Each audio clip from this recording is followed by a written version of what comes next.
A generator is a little procedure that hands you one value each time you call it, and then says, done. It's the simplest form of a lazy sequence. No whole list in memory, just the next element on demand. SRFI 158 gives you generators and a toolkit to combine them. Make range generator produces the numbers 0 to 4, one at a time. Generator to list drains it into a list, so we can see them all at once. 0 through 4, exactly. The combinators mirror the list ones, but they're lazy.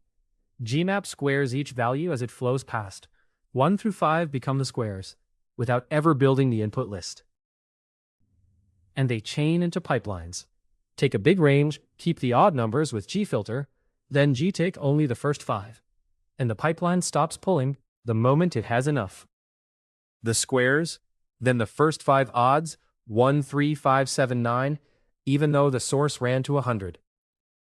When you want a single answer instead of a sequence, generator fold collapses the stream, summing 1 to 100 as the values go by, never storing them.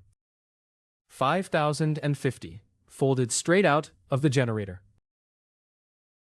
Generators are lazy sequences at their simplest, one value at a time, composable with map, filter, take, and fold. SRFI 158 in Kaappi. The docs and a browser playground are at kaappilang.org. Write the lambda. Run on the metal. See you at the next pour. Thanks for watching. Subscribe for more Kaappi.